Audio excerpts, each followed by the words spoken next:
नमस्ते। Solid fact with Hemant अत्री में आप सबका स्वागत। जैसा आप देख रहे हैं हेमंत सर हमारे साथ मौजूद हैं। सर बहुत स्वागत है आपका। सर दिल्ली में जिस चीज को लेकर हम लोग कई बार चर्चाएं कर चुके हैं, आज तस्वीर वही आई। आम आदमी पार्टी सत्ता से बाहर हो गई, भारतीय जनता पार्टी 27 साल के बाद दिल्ली में सत्ता में लौट आई। अब सबसे पहले मैं आपसे सीधे सवाल ये समझना चाहता हूं कि इस हार की वजह आप क्या क्या देखते हैं, आम आदमी पार्टी की भी और अरविंद केजरीवाल की भी, दोनों हार की बात मैं करता हूं। राय साहब, सारे दर्शक साथियों को नमस्कार। बहुत गंभीर मुद्दा है और इस पे पूरी गंभीरता के साथ, पूरी जिम्मेदारी के साथ अपने को बात करनी है। 17 साल बाद, जैसे आपने कहा, भारतीय जनता पार्टी की वापसी हुई। जो चीजें आम आदमी पार्टी की सबसे बड़ी मजबूती थी, वही आज उसकी सबसे बड़ी कमजोरी बन करके उभरी और वही उसको ले डूबी। वो क्या मजबूतियां थी? सबसे पहले आम आदमी। नीले रंग की वैगन आर में अरविंद केजरीवाल घूमते थे जब पहली बार मुख्यमंत्री बने थे, आपको ध्यान होगा। और मैं आम आदमी हूं, मैं कोई घर नहीं लूंगा, मैं कोई बंगला नहीं लूंगा, मैं कोई सुरक्षा नहीं लूंगा, यही बातें थी। केजरीवाल साहब के घर की बात आई कि 33 करोड़ रुपया उसके घर पे खर्च हुआ, तो वो शीश महल हो गया। That became the main prime focus of the election. Number 1। Number 2, गाड़ियों का काफिला हो गया। बिना गाड़ी, एक वैगन आर से गाड़ियों का काफिला हो गया, शीश महल हो गया। और तीसरे नंबर पे आप थे कि मैं ईमानदार आदमी हूं। ईमानदारी की आपकी यही कि शराब घोटाले में आपके टॉप लीडरशिप अंदर चली गई। ठीक, उसमें क्या था क्या नहीं था एक अलग पक्ष है, लेकिन मैं हमेशा से एक बात कहता हूं कि अगर उस शराब नीति में आपकी कोई दिक्कत नहीं थी तो आपको उसको, एलजी के कहते हैं, उसको विड्रॉ नहीं करना चाहिए था, उसको कंटेस्ट करना चाहिए था, जो आप नहीं कर पाए। इसका मतलब कहीं ना कहीं खेल था उसके अंदर। तीसरी बात ये, फिर आप कहते हो कि साहब मैं आम आदमी हूं, मैं किस तरीके की सुरक्षा नहीं लूंगा। आपको जानकर हैरानी होगी, केजरीवाल साहब के पास ना केवल दिल्ली की सुरक्षा थी बल्कि पंजाब पुलिस की भी सुरक्षा थी। और बीजेपी ने एक खेला करते हुए चुनाव आयोग से निर्देश करवा दिया कि आप पंजाब पुलिस की सुरक्षा वापस कीजिए। वो भी एक नैरेटिव का हिस्सा बना। मुख्य तौर पर जिन जिन प्लैंक्स के ऊपर आप जीत करके आए थे, आम आदमी के कंसेप्ट के ऊपर और लो प्रोफाइल के उस पर, आम घर में रहने वाले, वो सारी चीजें आपकी ध्वस्त हो गई। नंबर 1। नंबर 2, जो आज की तारीख में जो आम आदमी पार्टी को वोटों का नुकसान अगर आप देखेंगे तो केवल 10.41% वोट का नुकसान हुआ है, लेकिन जो सीटें हैं वो एकदम उलट पलट हो गई। उसका कारण केवल इतना है कि जो कांग्रेस पार्टी को भी जो वोट मिले हैं उसमें भी कोई 2-2.5% की इंक्रीज है, कोई बहुत लंबी चौड़ी 2.33% का इंक्रीज है, टू बी प्रिसाइज। लेकिन वो सीधा सीधा, क्योंकि केजरीवाल का सारा वोट बैंक उधर से आया था, तो वो एक नुकसान भी 2.5, जब आप 2.3 कहते हैं ना, तो उसका लॉस 4.66 होता है, डबल होता है। वो आपकी गई और मुझे मिली तो डबल हुआ वो। तो ये बेसिकली इसका मूल आधार ये बना। और भारतीय जनता पार्टी, देखिए आप जो भी फॉल्ट लाइंस उन पे हम हमेशा बात करते हैं, भारतीय जनता पार्टी ने बहुत बड़े 3-4 खेल किए जो आम आदमी पार्टी की हार का कारण बना। पहला नैरेटिव बना शीश महल का, जो आम आदमी से सीधा कनेक्ट किया आम आदमी पार्टी को हराने के लिए। दूसरा क्या था कि झुग्गी झोपड़ियों के अंदर हमारी जो आपकी मुफ्तखोरी है उसको हम जारी रखेंगे। तो उसको, उनको लगा कि यार इतना तो मिल ही रहा है। फिर भारतीय जनता पार्टी ने क्या कहा कि इन्होंने पंजाब की महिलाओं को 1100 रुपये महीना देने की बात की थी हर महीने, और 3 साल हो गए आज तक एक देला नहीं दिया। वो चीज बड़ी कनेक्ट करी, क्योंकि आपको पता है कि भारतीय जनता पार्टी ने मध्य प्रदेश और महाराष्ट्र में दिया महिलाओं को पैसा, तो वो चीज इन्होंने कहा कि हम आपको भी देंगे। और जो मुफ्तखोरी की स्कीमें हैं, मुफ्त बिजली पानी की, वो भी बंद नहीं करेंगे। रही सही कसर, एक आखिरी जो शॉट था वो पिछले हफ्ते 2 मारे बीजेपी ने। एक नहीं, बजट के जरिए जो मध्यम वर्ग को एक झुंझुना दिया गया, 12 लाख वोट, 12 लाख रुपए तक का इनकम टैक्स फ्री। हालांकि वो इनकम टैक्स कोड बिल अभी आना है अगले हफ्ते, अब पता लग जाएगा कितना फ्री था कितना नहीं था, लेकिन वो झुंझुना मिडिल क्लास को कहीं ना कहीं अट्रैक्ट करने में सफल रहा। और सबसे बड़ी बात, जो मिडिल क्लास है वो लोभी बहुत होता है, तो 8वें वेतन आयोग का भी झुंझुना बजा दिया गया इन टाइम पर, और उससे वो सारे के सारे उस तरफ शिफ्ट हो गए। तो दिल्ली के चुनाव की अगर आप राय साहब मोटी बात करेंगे ना, तो केवल 2 चीजें। इस चुनाव के अंदर कोई विचारधारा नहीं थी किसी भी तरीके की, इसके अंदर कोई सिद्धांत की राजनीति नहीं थी, इसके अंदर केवल 2 चीजें थी। एक, प्रोपेगेंडा, किसका बेहतर, नंबर 1, और नंबर 2, फ्रीबीज, कौन ज्यादा मुफ्तखोरी कराएगा।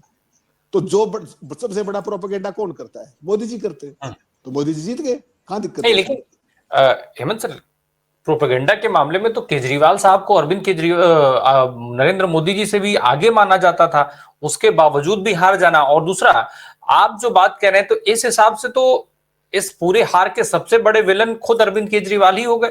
भाजपा का इसमें कि भाजपा से ज्यादा बड़ा रोल तो अरविंद केजरीवाल ने प्ले कर दिया फिर। नहीं, इसमें बहुत सारी चीजें हैं। इसमें जो प्रशांत किशोर जी महोदय थे, उनकी जो कंपनी थी, पूर्व कंपनी आईपैक, उसने जो नैरेटिव बिल्ड किया वो भी देखने लायक बात है। उन्होंने नई दिल्ली सीट की, अगर आप जब अरविंद केजरीवाल का नाम लेते हैं तो आप नई दिल्ली से ही शुरू कीजिए चुनाव को। नई दिल्ली के अंदर उन्होंने क्या कहा कि देखिए हमारे केजरीवाल साहब के खिलाफ दो दो पूर्व मुख्यमंत्रियों के बेटे उतार दिए गए। आप क्या बात कर रहे हैं, क्या नैरेटिव की बात कर रहे हैं? 10 साल का मुख्यमंत्री है खुद, उसके खिलाफ कौन चुनाव लड़ता है या कोई मुद्दा हो सकता है क्या? वो तो पूर्व मुख्यमंत्रियों के बेटे हैं और दोनों पूर्व मुख्यमंत्री दुनिया में नहीं है। उनकी लेगेसी कामयाब करेगी या नहीं करेगी छोड़ दीजिए। आप तो खुद मुख्यमंत्री हैं भाई, 2 टर्म के 10 साल के सर्विंग चीफ मिनिस्टर। तो इसने कहीं ना कहीं केजरीवाल को क्या भारतीय जनता पार्टी ने भारतीय जनता पार्टी की तरफ से आप मानेंगे कि भारतीय जनता पार्टी का सपोर्ट कर रहे थे वो? नहीं, प्रशांत किशोर तो इस कंपनी से बाहर हो चुके हैं एक तरीके से, उन्होंने जो सार्वजनिक घोषणा की थी। लेकिन उन इस कंपनी का आईपैक के जो फाउंडर है, जो इनकी रणनीति बना रही थी आम आदमी पार्टी की, वो तो उन्हीं की टीम है ना पुरानी। चंद लोग नए आगे होंगे, चले गए होंगे, प्रशांत किशोर चले गए, उससे कोई फर्क नहीं पड़ता। कंपनी के अंदर जो भी आइडियोलॉजी, तमाम चीजें हैं, आपको पता है कौन ज्यादा क्या कर सकता है, उसके विवाद में जाने की जरूरत नहीं। लेकिन जो नैरेटिव बनाया गया वो ये बनाया गया कि केजरीवाल को हराने के लिए दो पूर्व मुख्यमंत्रियों के बेटे। ये बहुत ही दयनीय नैरेटिव है। आप 10 साल के मुख्यमंत्री हो भाई, आप अपनी बताइए ना, आप उनके चक्कर में क्यों पड़ रहे हो, किसके बेटे हैं किसके नहीं? आप अपनी उस पर अड़िए। तो आपकी मुफ्तखोरी से ऊपर बीजेपी की मुफ्तखोरी भारी पड़ गई। एक, महिलाओं को पैसे देने के मामले में बीजेपी भारी पड़ गई। 2, तीसरा, 10 साल का जो आपका ट्रैक रिकॉर्ड था गवर्नेंस का, वो आपने नहीं दिया। हकीकत ये है, जो आपने कूड़े के ढेर उठवाने से नहीं उठवाए, यमुना साफ नहीं हुई, प्रदूषण कम नहीं हुआ। और इन सबसे महत्वपूर्ण बात अगर आप देखेंगे, इन सबसे महत्वपूर्ण बात जो दिल्ली के चुनाव में मुझे लगता है फाइनल, वो जिसको डेथ नेल कहते हैं, वो है एलजी के साथ विवाद। मेरी तमाम लोगों से लगातार बात हो रही थी। एक दिन आपके शो में मैंने कहा था, अगर आपको ध्यान हो, कि जब आदमी फाइनल वोट डालने आएगा तो आप क्या कहते हैं केजरीवाल, कि हमें एलजी काम नहीं करने दे रहा। अब एक बात तो साबित हो गई कि जब पिछले साल मोदी जी 5 साल के लिए आ गए हैं, तो एलजी तो मोदी जी का ही होगा, किसी और का तो आने वाला है। ऐसी सरकार, उसको मैं क्यों चुनूं जो हर बात में एलजी के सिर पे ठीकरा फोड़ती है? तो एलजी तो यही रहेगा, 2.5 साल और है अभी तो, और सरकार जाएगी तो और भी कंटिन्यू कर देगी। तो आप कब तक इस बहाने के पीछे छिपोगे कि एलजी हमें काम नहीं करने दे रहा? लेटर सिचुएशन पर ये गलती इनको एहसास हुई केजरीवाल को। वो स्ट्रेटेजी जो थी, इस बार केजरीवाल की जो स्ट्रेटेजी थी वो औंधे मुंह गिरी, और वो कैसे गिरी है वही बताने के लिए मैंने आज आपको इस मुद्दे पे अपन बात कर रहे हैं। केजरीवाल जब ये कहते थे कि एलजी हमें काम नहीं करने दे रहे, तो केजरीवाल, एलजी तो अभी भी कह सक्सेना ही रहेंगे। एक, मोदी जी के एलजी है, जब तक चाहेंगे रहेंगे, आपको फिर हम क्यों चुने? तो जब इसके डिफेंसिव पे आए केजरीवाल, तो और भी ज्यादा बचकाना तर्क दिया उन्होंने कहा जब हम तीसरी बार जीत कराएंगे तो एलजी बैकफुट पर आ जाएंगे। एलजी क्यों बैकफुट पर आएगा भाई? तो लोगों को ये बातें अव्यवहारिक लगी। तो केजरीवाल को उन्हीं के ट्रैक पे, उन्हीं के उसमें ट्रैप कर लिया मोदी जी की सेना ने, जो उनकी प्रोपेगेंडा मशीनरी है। नंबर 1 कि इन्होंने पंजाब की महिलाओं को पैसे भी दिए, हर वर्ग के ऊपर उन्होंने खेल किया है। कहा कि आपने पंजाब में दलित उप मुख्यमंत्री की बात की थी, पंजाब में दलित डिप्टी सीएम नहीं बनाया, तो दलितों को सारा बिदकाने का काम किया। जो मुफ्तखोरी थी उसमें कह दिया कि हम इस मुफ्तखोरी को तो जारी रखेंगे ही रखेंगे, इसके अलावा भी आपको देंगे, तो वो उसमें प्लस पॉइंट हो गया। तो हर सेगमेंट, हर वर्ग। आप ये बताइए मुझे, केजरीवाल का कोर वोट बैंक क्या था?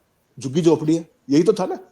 वहां पर कौन लोग रहते हैं? वहां पर मैं आप तो रहते नहीं, वहां कौन लोग रहते हैं वो देखने की बात है। वहां पर यूपी के लोग रहते हैं, बिहार के लोग रहते हैं, छत्तीसगढ़ के लोग रहते हैं, उड़ीसा के लोग रहते हैं, कुछ एरियाज के मध्य प्रदेश के भी गरीब लोग वहां के रहते हैं, बैकवर्ड उनके स्टेट्स के जो रिलेटिवली फाइनेंशियली। बीजेपी का खेल देखिए क्या है। बीजेपी ने जिस झुग्गी के अंदर, जिस क्लस्टर के अंदर, जिस एरिया के लोग रहते हैं, वहां के नेताओं को परमानेंट कैंप करा दिया उसी स्टेट के लिए, चाहे वो एमएलए थे, चाहे एमपी थे, चाहे मंत्री थे, जो भी थे, वो परमानेंटली कैंप किए। पूरे देश की भाजपा दिल्ली में थी। प्लस माइक्रो मैनेजमेंट जिस तरीके से उन्होंने किया, छोटे छोटे दलित वर्गों के जो लोग थे, पता नहीं कहां से ला करके उनके रिप्रेजेंटेटिव बना करके उनके बीच में कि देखिए we are one of you, और बीजेपी का ये है, बीजेपी का वो है। तो और सबसे ओवर एंड अबव अगर आप बात करोगे, जिसकी हम लगातार बात करते थे, केजरीवाल की हार के बारे में आपको पता है, मैंने आज से 20 दिन पहले आपसे चर्चा की थी, और उस दिन मैंने स्पेसिफिकली कहा था कि केजरीवाल का इंतजाम कर दिया गया है, आपको ध्यान होगा। और उसका सिंपल फॉर्मूला बताया था मैंने आपको कि 8,500 वोट काट दी गई पिन पॉइंट करके और 10,000 जोड़ दी गई। और जो इन्होंने शोर मचाया कि नकली वोट बना रहे हैं, शोर तो मचाया क्योंकि हरियाणा में तजुर्बा था, महाराष्ट्र में तजुर्बा था, लेकिन उस शोर का जो मचाने में थोड़ी सी देर कर दी, तब तक भारतीय जनता पार्टी खेला कर चुकी थी।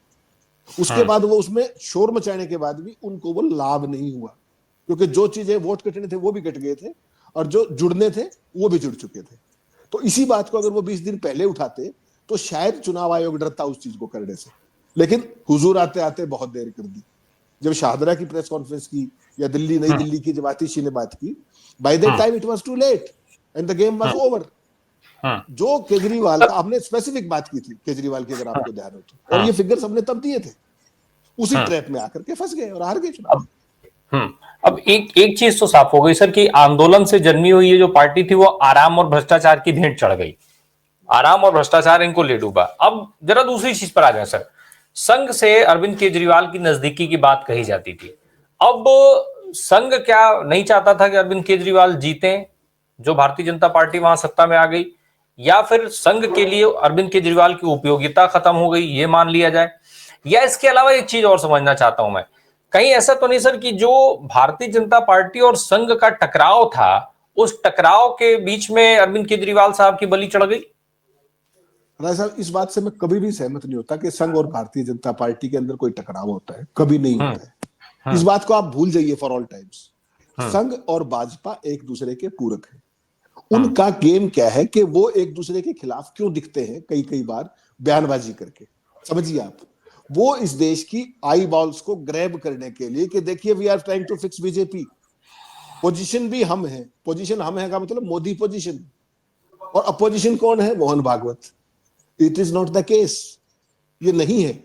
ये केवल ये है कि पक्ष भी हम और विपक्ष भी हम और बाकी कुछ नहीं।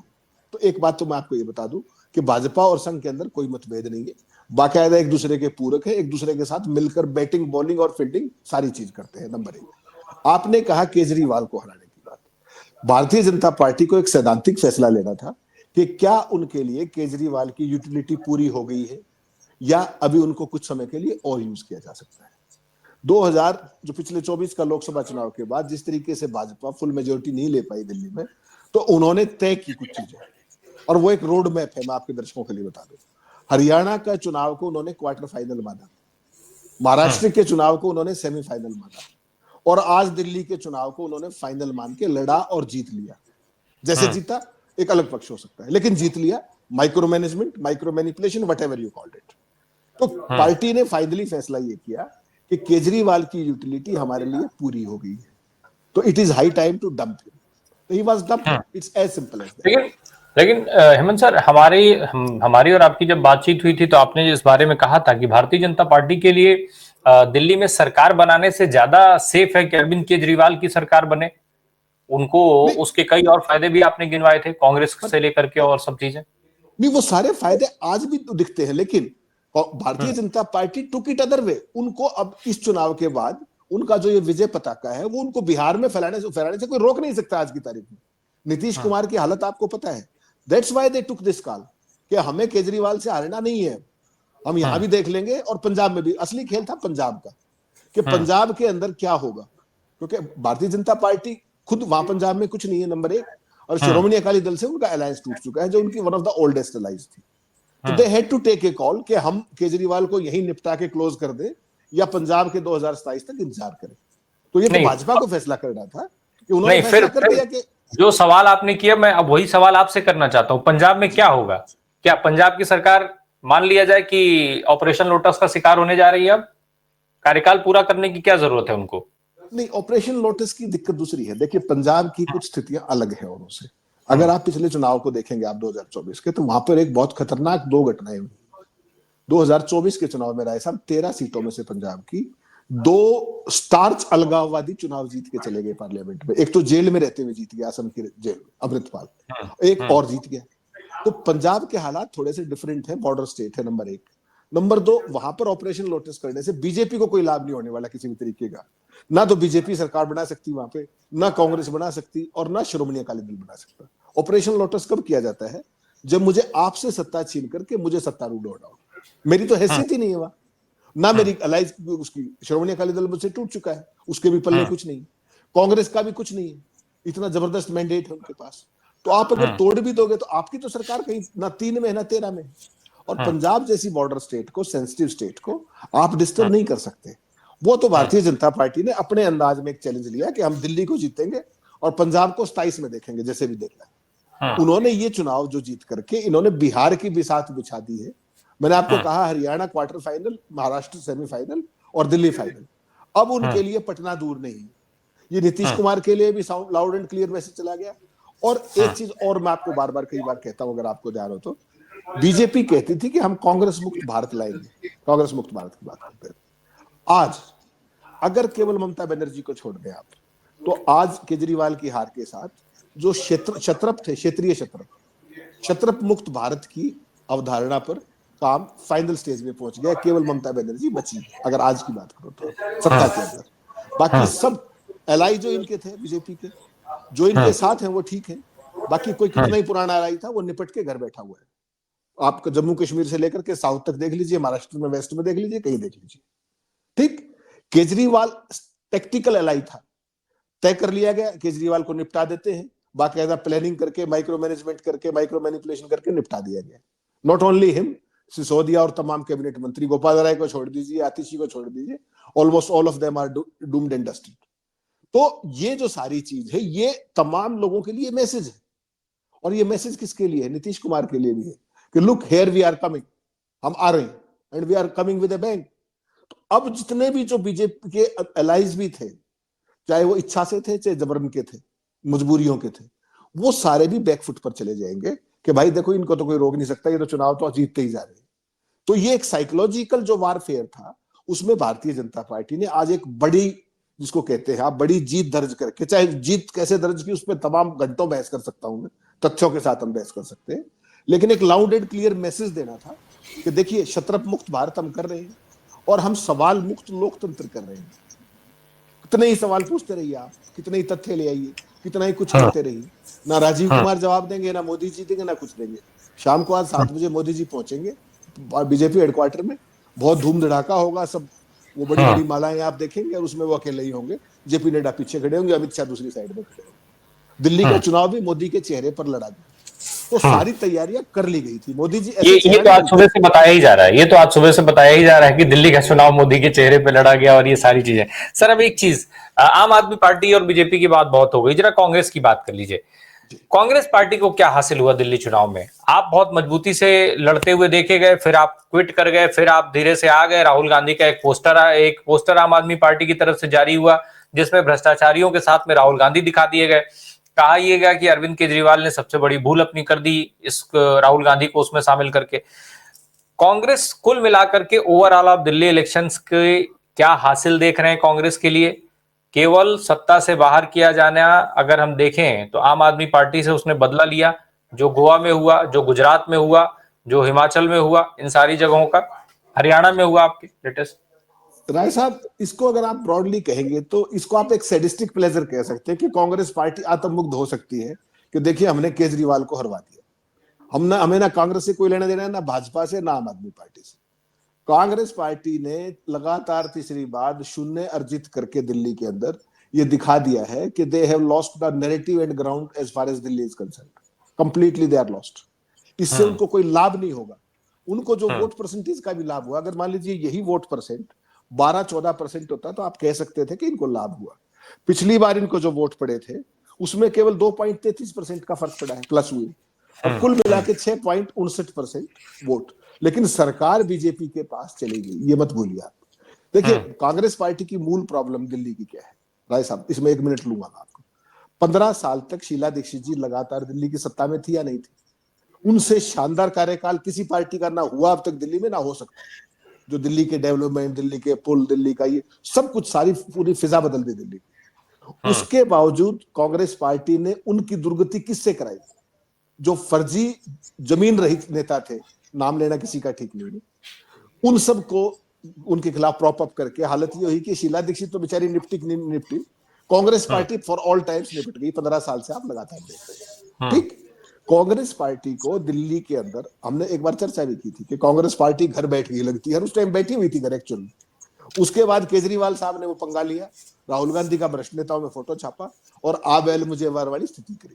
तो उनका कौन स्ट्रेटेजिस्ट था, आईपैक ने उनको ये सलाह दी या खुद इतने समझदार थे, उन्होंने जो भी काम किया। तो उसके बाद ये हुआ कि कांग्रेस पार्टी 15 सीटें कम से कम ऐसी हैं जहां कांग्रेस पार्टी को 15% वोट मिला और 15 की 15 भी आम आदमी पार्टी हार गई। तो वो सारे का सारा जो इनका नैरेटिव था भी वो भी नष्ट हो गया। लेकिन सवाल ये है कि कांग्रेस पार्टी आम आदमी पार्टी को हरा तो सकते, खुश तो हो सकती है हरवा के, लेकिन कांग्रेस पार्टी राष्ट्रीय पार्टी है, वो आम आदमी पढ़ना अफोर्ड नहीं कर सकती। आम आदमी पार्टी बनना अफोर्ड कर सकती है क्या वो? आम आदमी पार्टी तो चलो हार गई, 0 सीट आई, नहीं आई, कांग्रेस को हरवा दिया, हरियाणा में करवा दिया, डजंट मैटर। लेकिन कांग्रेस देश की सबसे बड़ी पुरानी पार्टी है, नेशनल पार्टी है, वो इस तरह के क्षेत्रीय क्षेत्रों वाली छोटी हरकतें नहीं कर सकती, नंबर एक। नंबर दो, कांग्रेस पार्टी ने अपने दिल्ली के चुनाव में सारे दिग्गजों को उतारा, इसमें कोई शक नहीं, लेकिन क्या वास्तव में वो दिग्गज हैं? हमारे हरियाणा की एक कहावत है, माफ कीजिएगा, हमारे यहाँ 2 तरह की घोड़ी होती है इस देश के अंदर। एक घोड़ी होती है जो बारात में डांस करती है और एक घोड़ी होती है जो युद्ध में जाती है। तो कांग्रेस पार्टी के पास युद्ध में झोंके जाने वाली घोड़ियां नहीं है। कांग्रेस पार्टी के पास बाजा बज रहा हो तो डांस करने वाली घोड़ियां हैं। कांग्रेस को जब तक स्ट्रीट फाइटर नेता नहीं मिलेंगे, जब तक जो आपका जो जंक्ड माल है लीडरशिप का, इसको आप नहीं हटाएंगे।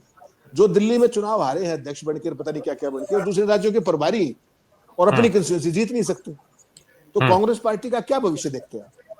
तो राहुल गांधी को पूरे की पूरी स्ट्रेटेजी को रीडू करना पड़ेगा। तो आज के चुनाव में आप आम आदमी पार्टी तो फिर भी अपनी इज्जत बचा लेगी, कांग्रेस पार्टी खाता भी नहीं खोल पाई और वो तमाम तरह की एक्सप्लेनेशन दे रहे हैं कि हमने ये कर दिया। This is a shameful day for Congress as far as a national party is concerned. It is one of the oldest party, जो कुछ जिसकी कोई विचारधारा भी है, कुछ कहने को नीतियां भी है, कुछ कार्यक्रम भी है, धर्मनिरपेक्षता भी है, तमाम ऐसी चीजें हैं जिनकी देश को जरूरत है। लेकिन राय साहब, इस चुनाव ने एक चीज साबित करी, देखिए माफ कीजिएगा, मैं जनादेश का सम्मान सब करते हैं, मैं भी करता हूं, लेकिन इस जनादेश ने एक बात तो साबित कर दी कि ये जो राष्ट्रवाद, नए वाला राष्ट्रवाद है ना, इसका जवाब किसी के पास नहीं है। 2 दिन पहले जिस तरीके से अमेरिका में सैकड़ों युवकों को, युवतियों को पैरों में बेड़ियां बांध करके, हाथों में हथकड़ियां बांध करके घसीटते हुए जो भी विजुअल्स आए, दिल्ली की जनता पे उसका कोई असर नहीं पड़ा। ये बात साफ होगी ना? इस देश में गरीबी बेरोजगारी कोई मुद्दा नहीं है, ये बात साफ होगी ना? बिल्कुल बिल्कुल। और बिल्कुल। सबसे बड़ी बात इसमें राय साहब क्या है, जो नेट टेक अवे है, that is the most important thing, कि जब आपके पास ओरिजिनल है, ओरिजिनल कौन, आपने हिंदू मुस्लिम करना है ना, तो हिंदू मुस्लिम का जो मेन वो है फ्लैग बियरर, वो कौन है? भारतीय जनता पार्टी। तो हम छोटा रिचार्ज क्यों ले अरविंद केजरीवाल? बिल्कुल, हम मेन को ले लेंगे। तो दिल्ली की जनता ने ये दिखा दिया कि उनके लिए कोई मुद्दे नहीं है, कोई बात नहीं है, देश की असमिता का, देश के सम्मान का, देश की बेरोजगारी का, देश की गरीबी का कोई मतलब नहीं है। वो हिंदू मुस्लिम में ही फंसे रहने वाले हैं, उनको यही नैरेटिव सूट करता है।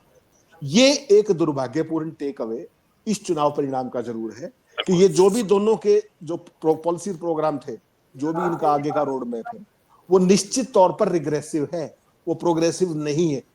और दिल्ली हमारे देश की राजधानी है, तो यहां पर प्रगतिशील एजेंडा के तहत अगर कुछ चीजें होती, मुफ्तखोरी के अलावा इससे इत्र, तो ज्यादा बेहतर होता। क्योंकि अब ये जो जिस तरीके का मैंडेट अब भी दे दिया है, वो भी एक तरीके का बहुत बड़ा बहुमत दिया है, तो उसमें बीजेपी के ऊपर चेक एंड बैलेंस नहीं रहेगा उस रूट का।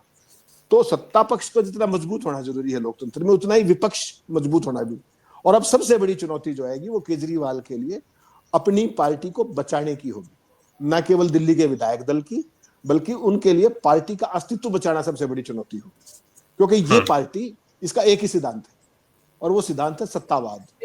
2013 में बीजेपी के साथ मिलकर के आंदोलन चलाया करप्शन के खिलाफ, उसके बाद लोकपाल लाने की बात थी, आज तक दिल्ली में कितने लोकपाल आ गए आप देख लीजिए, कोई उसका रिपोर्ट कार्ड हो, कोई बात हो, नहीं है।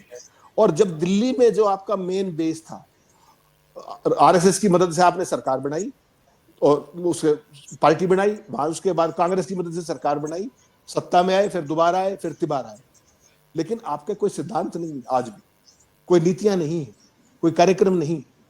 तो उस सूरत में केजरीवाल साहब के लिए अपने विधायक दल को बचाना भी जरूरी होगा और अपनी पार्टी को भी लॉन्ग टर्म में। अब तो क्या था कि कहीं भाग जाते थे, आज गुजरात चुनाव लड़ रहे, कल हरियाणा में लड़ रहे, परसों हिमाचल में लड़ रहे, फिर उत्तराखंड में लड़ रहे हैं। अब Kejriwal has been cut to size, और यही बीजेपी को करना था अगर शत्रप मुक्त भारत उनको करना है तो इस चुनाव के बहुत सारे नेट टेक अवे हैं। बिल्कुल, बहुत बहुत धन्यवाद हेमंत सर। अभी बहुत सारे डेवलपमेंट्स होंगे और हम लोग फिर उस पर विस्तार पूर्वक बात करेंगे, क्योंकि जिस तरीके की स्थितियां हैं अरविंद केजरीवाल आम आदमी पार्टी के लिए तो बड़ी चुनौती है ही, लेकिन कांग्रेस की चुनौतियां इससे कहीं खत्म नहीं होंगी और ज्यादा बढ़ेंगी इंडिया गठबंधन के लिहाज से भी। Thank you so much sir.